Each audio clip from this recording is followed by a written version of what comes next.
शांति। आज 12 नवंबर 2024 भारत में मंगलवार है। Today is 12th November 2024 and it's Tuesday in Bharat.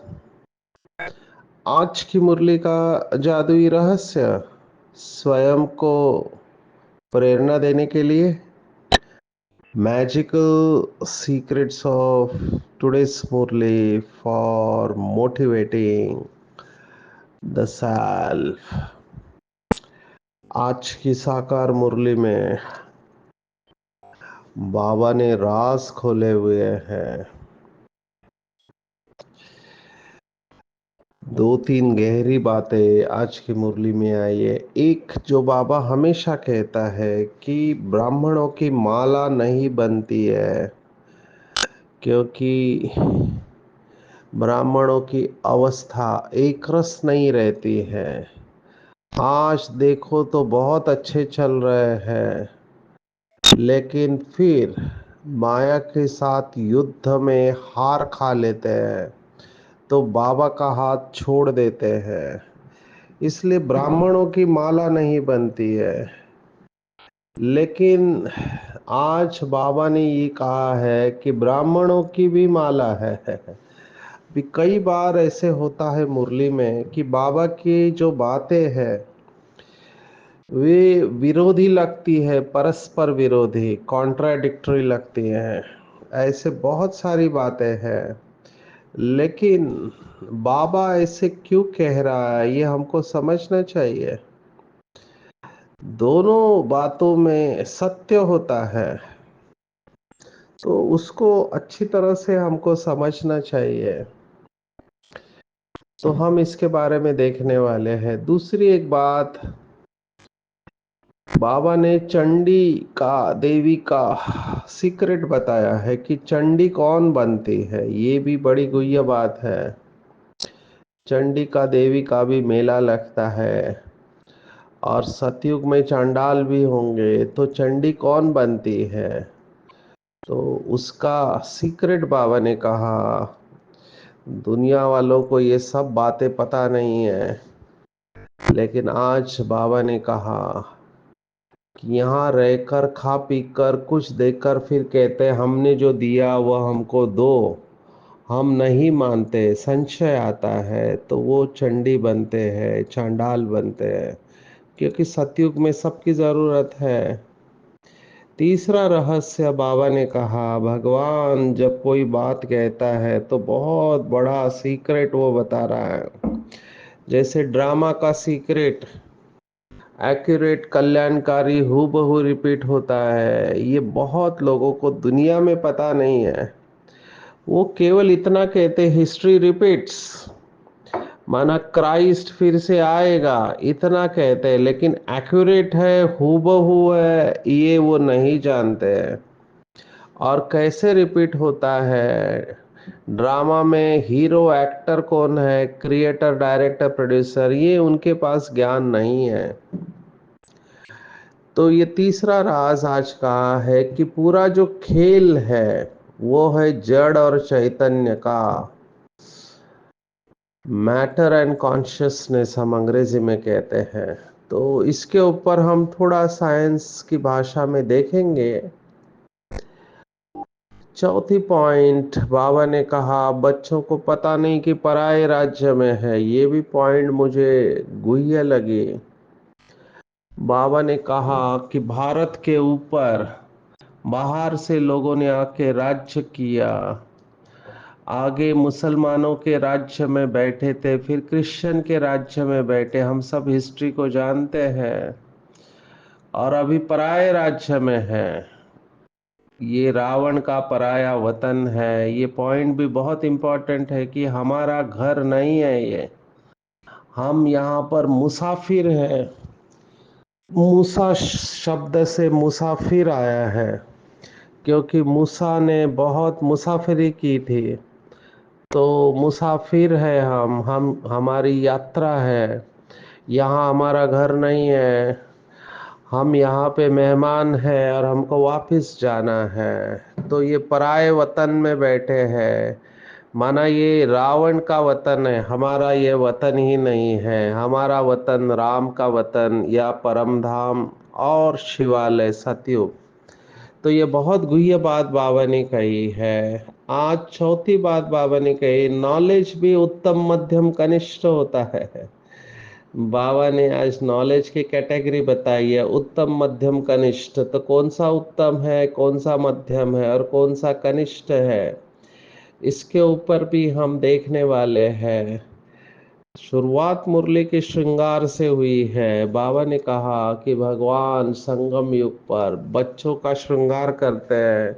सबसे अच्छा श्रृंगार पवित्रता का है।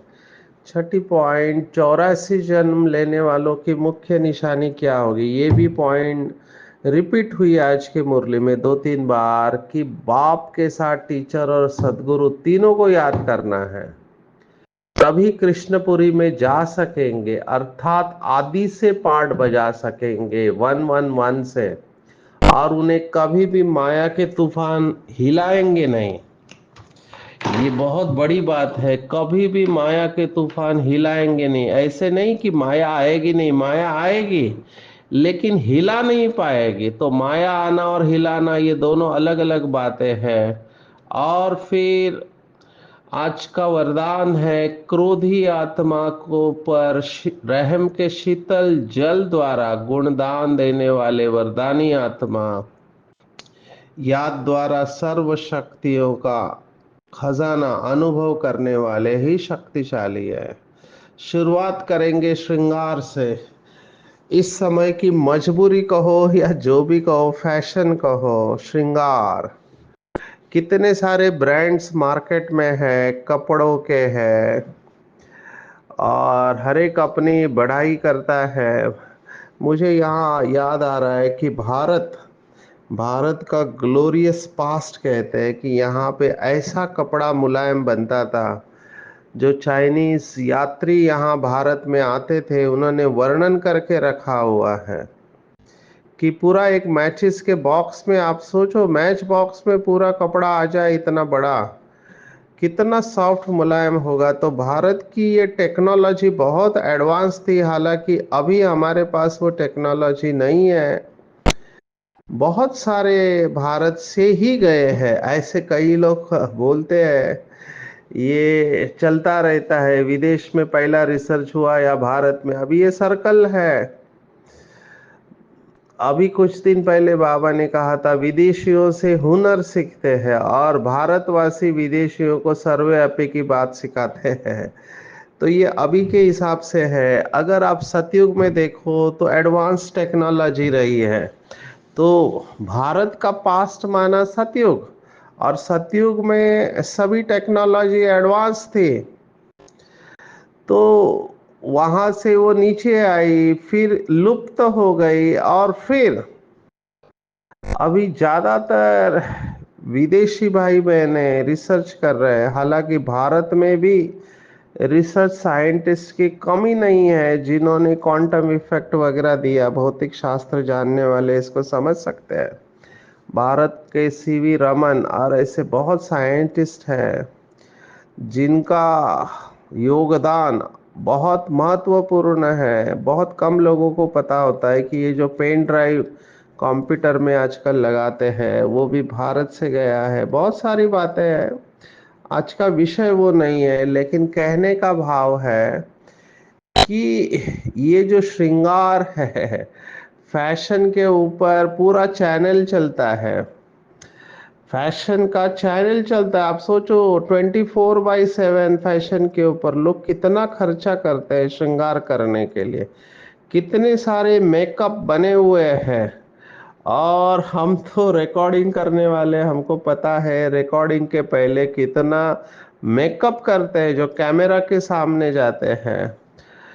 तो ये सब एडवांस है। कोई खूबसूरत नहीं हो तो उसको खूबसूरत बनाते हैं। बाबा इसको कहते हैं आर्टिफिशियल। आर्टिफिशियल ब्यूटी है यहाँ पर, कृत्रिम है, सब कुछ कृत्रिम है। सच ने, अभी मैं कितने प्रोग्राम में जाता हूँ, स्टेज पर हमको फूल जो देते हैं वो प्लास्टिक के फूल ही देते हैं। दिखने में बहुत खूबसूरत होते हैं लेकिन उसके अंदर खुशबू नहीं होती है। तो यहाँ सब आर्टिफिशियल का जमाना है। पीने के लिए आर्टिफिशियल लेमन माना नींबू का पानी, और हाथ धोने के लिए ओरिजिनल नींबू का पानी इस्तेमाल करते। ये भी अजब अजब और गजब है। ओरिजिनल नींबू का पानी पीना चाहिए, उसके बजाय नींबू को हाथ धोने के लिए पानी देते और पीने के लिए आर्टिफिशियल नींबू पानी देते हैं। सब कुछ रावण के राज्य में खूबसूरत दिखने के लिए श्रृंगार करते रहते हैं। अभी कितना इसके ऊपर कहा जाए, मेरे को समय कम पड़ेगा। शादी के लिए कितना श्रृंगार करते हैं, एक दिन के लिए, एक दिन के लिए कितना खर्चा करते हैं शादी में श्रृंगार करने के लिए। वो दुल्हन को, दूल्हे को कपड़े और उनके साथ वाले कितना श्रृंगार में अपना एनर्जी लगाते हैं, सिर्फ अच्छा महसूस होने के लिए, करने के लिए, और वो भी एक एक दिन के लिए। तो सोचने जैसी बात है कि इतना खर्चा लोग श्रृंगार के लिए करते हैं। और जब हम ज्ञान में आते हैं, यहाँ आते ही हमको पता चलता है कि जिस शरीर का हमने श्रृंगार किया वो शरीर विनाशी है और हम शरीर ही नहीं है। हम इस शरीर को चलाने वाले आत्मा है।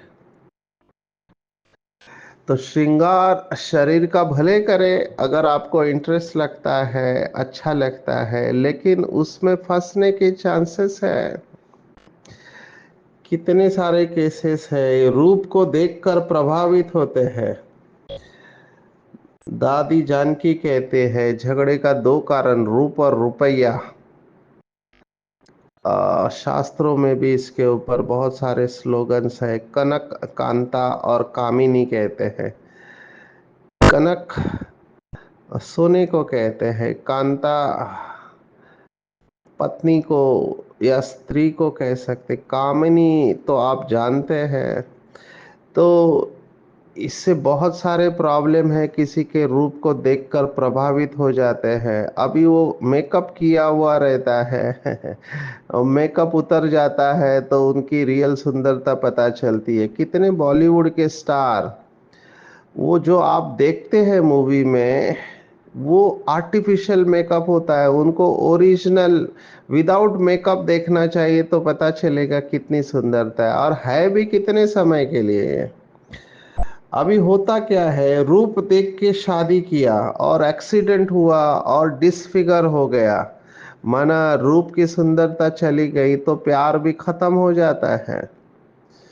तो ये श्रृंगार किसका करना चाहिए? तो बाबा कहता है कि मैं तुम बच्चों का दिव्य गुणों से श्रृंगार करने के लिए आया हुआ हूँ। और सबसे अच्छा श्रृंगार भगवान क्या कहता है? पवित्रता का है। आप देखो जितने भी योगी आत्मा है, योगी माना मैं वो नहीं कह रहा हूँ जो कपड़े अच्छे पहने हैं ये भी दिखावट वाले योगी बहुत हो गए हैं। तो वो योगी नहीं है। योगी वो जिनके द्वारा तेज झलकता है। जो अच्छा योगी होता है उसकी कांति चमकती है, उसके द्वारा प्रकाश दिखाई देता है, फील होता है कि ये योगी है। योगी माना जिसने तत्वों को जीत लिया है, वो योगी है। तो ऐसे योगियों को किसी मेकअप की जरूरत नहीं है। बाबा की तो श्रीमत है कि पाउडर और क्रीम बच्चों को लगाना नहीं चाहिए, क्योंकि पाउडर क्रीम लगाते किस लिए है? अगर आपको कोई बीमारी है तो बात अलग है, जैसे ठंडी में स्किन फटती है तो आप मॉइस्चराइज़र वो लगाते हैं तो बात अलग है। और पाउडर किस लिए लगाना चाहिए? तो पाउडर इसलिए लगाते हैं ताकि खूबसूरत दिखे। मैंने कई सालों से पाउडर लगा ही नहीं है क्योंकि मुझे तो एलर्जी है पाउडर का। कई बार मैं जाता हूँ सेंटर पे तो बहनें खुशबू आए इसलिए स्प्रे मार के रखती है रूम में, रूम फ्रेशनर। अब ये रूम फ्रेशनर में हर जगह कहता हूँ मत मारो, क्योंकि उसमें जो सूक्ष्म कण होते हैं उससे एलर्जी होती है बहुत लोगों को। तो लोग स्प्रे मारते हैं बॉडी के ऊपर, पाउडर क्रीम लगाते हैं, लिपस्टिक लगाते हैं, बालों का क्या पता नहीं करते हैं। ये सब किस लिए? तो अच्छा दिखने के लिए करते हैं, और हम अच्छा दिखेंगे तो लोग हमको देखेंगे। नुकसान किसका हुआ? तो शरीर का श्रृंगार करने के बजाय आत्मा का श्रृंगार करना है। सबसे अच्छा श्रृंगार जो भगवान को पसंद है वो है पवित्रता। पवित्रता के भी शेड्स है उसमें, सच्चाई सफाई सब आ जाता है। माना जितना पवित्रता है उतनी स्वच्छता है, और जितनी पवित्रता है उतना बाबा की याद ठीक रहेगी। तो बाबा के बच्चे अपने साथ बात करेंगे कि मैं कौन सा श्रृंगार करता हूँ, मैं बाह्य चीजों को ज्यादा महत्व देता हूँ या अंदर की चीजों को। बाह्य चीजें ठीक ठाक होनी चाहिए, ऐसे भी नहीं कि आप फटे कपड़े पहनो या ध्यान नहीं दो अपने बालों का या चेहरे का। ये नहीं मैं कह रहा हूँ, मैं ये कह रहा हूँ कि इसमें टू मच नहीं जाना चाहिए जिससे बॉडी कॉन्शियसनेस बढ़ता है। अभी कोई बहुत टू मच कपड़े में जा रहा है, इस्त्री वाले कपड़े कड़क जिसको बोलते हैं हिंदी में, तो दिन भर उसका ध्यान वो कपड़े के प्रति ही होगा, तो वो कपड़ा उसको बॉडी कॉन्शियसनेस में लेके जाएगा और नुकसान कर देगा, क्योंकि माया बॉडी कॉन्शियसनेस में पहले लाने की कोशिश करती है। तो श्रृंगार करना है पवित्रता से। हमको देखकर लोगों को दिव्यता की भासना आए, पवित्रता की भासना है। जैसे बाबा कहता है पवित्रता इज रॉयल्टी। रॉयल आत्माएं दिखाई दे कि श्रेष्ठ महान आत्मा से हम मिल रहे हैं, ये तभी हो सकता है जब हमारा श्रृंगार हमने दिव्य गुणों का किया हुआ है। तो अपने श्रृंगार को बिगड़ने नहीं देना है, चाहे कुछ भी हो जाए, क्योंकि स्वयं भगवान मेरा श्रृंगार कह रहा है।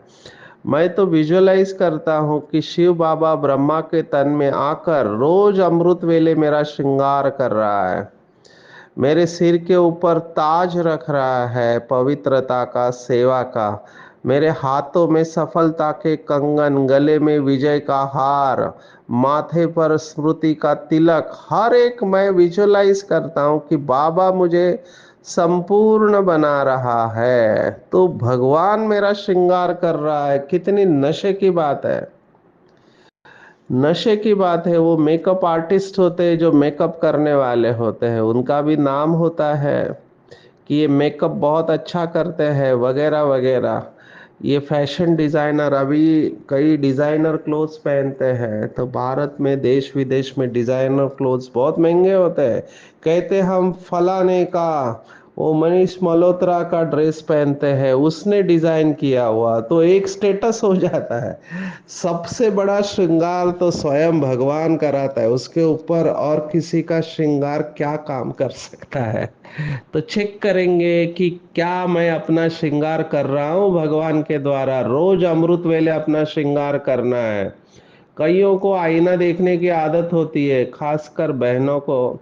बार बार आईने के सामने जाते, भाई भी होते हैं कुछ, आईने के सामने अपने बाल ठीक करेंगे, कपड़े ठीक करेंगे, चेहरा देखेंगे, तो सेल्फ कॉन्शियस होते हैं कई लोग और अपने को खूबसूरत दिखाने की कोशिश करते हैं हर वक्त।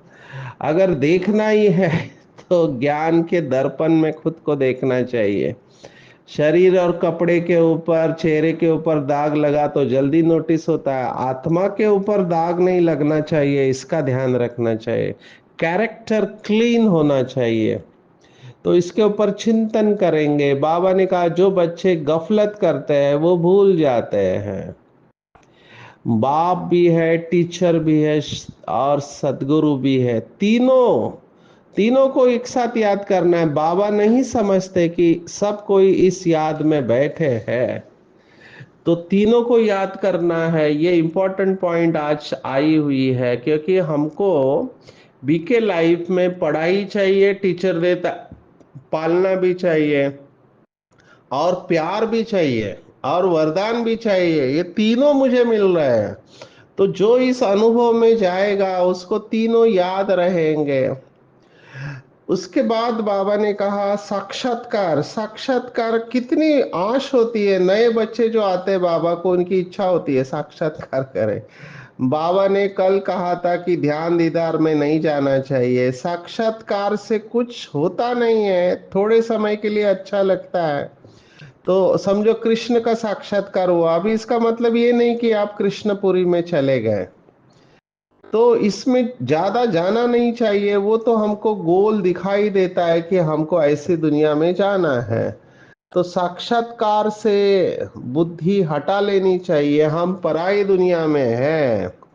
जैसे अभी ये भारत है, भारत में कोई चाइनीज व्यक्ति आता है या जापानीज आता है, तो हम समझते हैं ना ये इधर का नहीं है, ये दूसरे देश से आया हुआ है, तो दूसरे देश के पहचान लेते हैं। जैसे भारतवासी जब जाते हैं विदेश में, अभी अमेरिका में गए, तो भले आपकी स्किन गोरी है लेकिन वो ब्लैक ही कहते हैं। तो ये वर्ण द्वेष भी यहाँ पर है। ऑस्ट्रेलिया में कितने स्टूडेंट के ऊपर अटैक हुआ है, शायद अमेरिका में भी ये केसेस हुए हैं, क्योंकि समझते हैं पराये हैं, हमारे देश के नहीं है। तो हम भी इस पुरानी पूरी दुनिया में है ही नहीं हमारा। ये अभी दुनिया रहने के लायक ही नहीं है। ये योग का फाउंडेशन है, बगैर वैराग्य के कुछ नहीं हो सकता।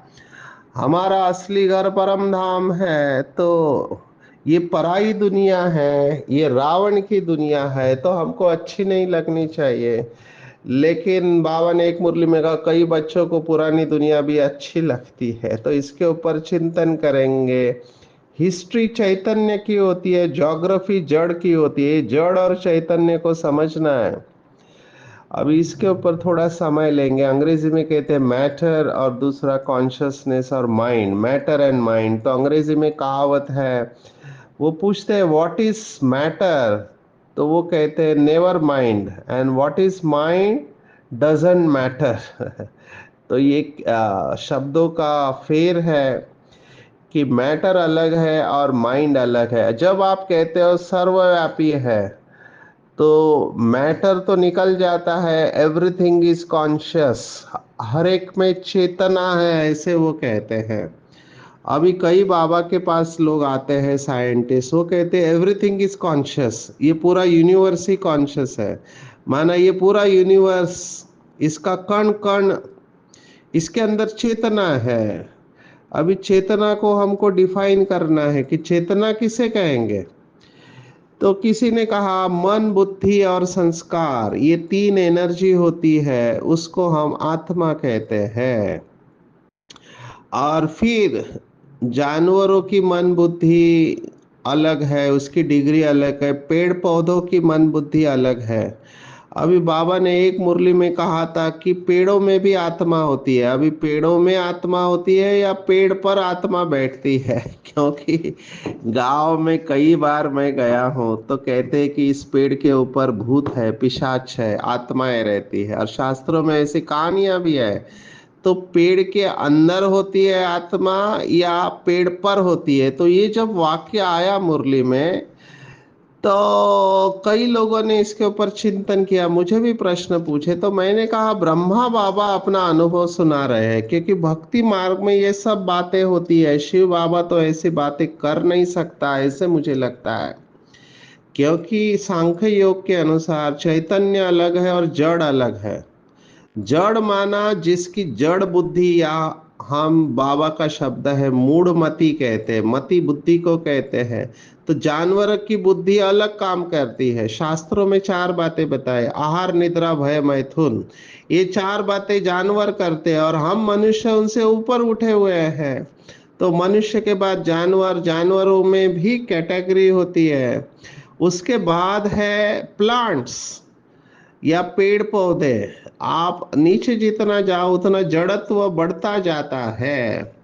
तो इसके ऊपर चिंतन करेंगे कि सारा खेल जो बाबा के बच्चे 7 डेज कोर्स में कहते प्रकृति और पुरुष का है। और शिव बाबा भी पुरुष है, लेकिन वो परम पुरुष है जिसको पुरुषोत्तम कहा हुआ है। भगवत गीता 15वां अध्याय पुरुषोत्तम। और भगवत गीता कहते हैं कि वो अणु अणिया सम माना सूक्ष्म ते सूक्ष्म है। तो ये जड़ और चिंतन के ऊपर चिंतन करेंगे, चैतन्य के ऊपर कि हम चैतन्य है और प्रकृति जड़ है और एक दूसरे को प्रभावित करती है। विशेष बात आ जाई है चंडी के ऊपर। मुझे ये बात इंपॉर्टेंट लगी क्योंकि मुझे बहुत वंडर लगता है। मुरली सुनते हैं, कर्मों की गति पता है, बाबा को पहचान लिया और दिल से बाबा के यज्ञ में सहयोगी बनते हैं। तन मन धन जो भी देते हैं आप, फिर ऐसा क्या होता है कि आप वापस मांग लेते हैं। ये बहुत बड़ा विकर्म है, पाप कर्म है।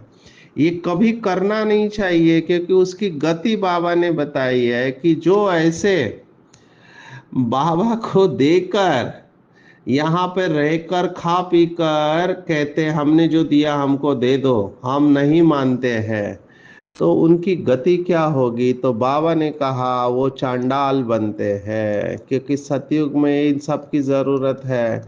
तो हम ऐसा कभी नहीं करें। लिख के देवे, मैं तो कहता हूँ जब आप कोई चीज देते हैं पेपर के ऊपर, स्टैम्प पेपर के ऊपर लिख के दो कि मुझे कुछ नहीं चाहिए, मैंने दे दिया और मैं इसको वापस नहीं मांगूंगा। नहीं तो माया छोड़ती नहीं है, किसी को पकड़ती है। तो ऐसा कभी नहीं करना चाहिए। बाबा ने कहा नॉलेज भी उत्तम मध्यम कनिष्ठ होती है। अभी आप सोचो उत्तम नॉलेज कौन सी है, मध्यम नॉलेज कौन सी, कनिष्ठ नॉलेज। मैं कहूँगा जो नॉलेज आपको सर्वगुण संपन्न देवता बनाती है वो सर्वश्रेष्ठ नॉलेज होगी। और जो नॉलेज आपके अंदर के रावण के संस्कार को जागृत करती है वो होगी कनिष्ठ नॉलेज। फिर उसमें क्या क्या आता है आप इसके ऊपर चिंतन करेंगे। मोबाइल में आजकल कितना सारा सो कॉल्ड नॉलेज आता है, टीवी के ऊपर, मोबाइल के ऊपर, गूगल के ऊपर, लेकिन क्या वो आपको संपूर्णता तक ले जा रहा है? क्या उससे योग अच्छा हो रहा है? क्या उससे दिव्य गुण धारण हो रहे हैं? अगर नहीं हो रहे तो हम उसे उत्तम कैसे कह सकते हैं। याद की यात्रा में हारते हैं तो नॉलेज में भी हारते हैं। बाबा ने कई बार कहा है कि बाबा के बहुत बच्चे हैं जो पढ़े लिखे हैं, बहुत अच्छा भाषण करते हैं, लेकिन याद की यात्रा में कमजोर है। इसलिए जौहर नहीं रहता है, ताकत नहीं रहती है। तो केवल किताबों का नॉलेज, शास्त्रों का नॉलेज या डिग्री होने से नहीं होता है, लेकिन पावर चाहिए। याद की यात्रा में हारना नहीं है। नहीं तो ब्राह्मणों की माला है परंतु नंबरवार है। एक दिन फॉरेनर सबसे जास्ती आबू में आएंगे और सब तीर्थ यात्रा आदि छोड़ देंगे। बहुत बड़ा रहस्य बाबा ने खोला है। बाबा ने कहा था कि भगवान की प्रत्यक्षता कैसे होगी, तो विदेशी विदेश से आवाज आएगा और भारत के कुंभकर्ण जागेंगे। जब देखेंगे इतने फॉरेनर्स आबू में आ रहे हैं, ब्रह्मा कुमारी की महिमा कर रहे हैं, तब भारतवासी जागेंगे। हमारे सामने कोई क्रोधी आत्मा आता है तो क्रोधी माना परवश, परवश है, और क्रोध अग्नि है। तो अग्नि में आए, गाली दे, निंदा करे, तो ऐसी आत्मा को भी शुभ भावना, शुभ कामना द्वारा, वृत्ति द्वारा, स्थिति द्वारा, गुणदान या सहनशीलता की शक्ति का वरदान देना है। और हमने ये किया है। मम्मा ने किया है, दादियों ने किया है, हमारे बहुत सारे बहनों ने, भाइयों ने ये करके दिखाया है। इसी आधार पर इनके जड़ चित्रों द्वारा भी वरदान मिलते हैं। चैतन्य में जब आप में ऐसे संस्कार भरे हैं तभी जड़ चित्रों द्वारा भक्तों को ये वरदान मिलता है। तो कोई क्रोधी आता है, आग है, मेरा काम है पानी डालना, माना रहम दिल, शांति के वाइब्रेशन देना, पर कौन दे पाएगा? जिनका योग अच्छा है और सर्व शक्तियों के खजाने से खुद को संपूर्ण किया है। आज की पूरी मुरली में टेक होम है कि स्वयं भगवान मेरा श्रृंगार कर रहा है, मैं बहुत भाग्यवान हूँ, अथाह धन दे रहा है मेरे को, निश्चय बुद्धि हूं मैं, विजय माला में पूरा पिरोने का पुरुषार्थ करना है, जो दिया है उसका वापस लेने का संकल्प भी नहीं आना चाहिए, लिख के देना चाहिए, बाबा को दे दिया और मैं वापस नहीं लूंगा, क्योंकि बुद्धि अगर फिर गई तो वापस लेंगे तो चंडाल बन जाएंगे। क्रोधी आत्मा अगर आती है तो क्रोधी के साथ क्रोध नहीं करना है, अग्नि है, रहम के शीतल जल द्वारा उसको वरदान देना है, याद के द्वारा सर्व शक्तियों के खजाने से स्वयं को भरपूर करने वाले सर्व शक्ति संपन्न बनना है, जो माया के तूफान कभी हरा नहीं सकते। अच्छा, ओम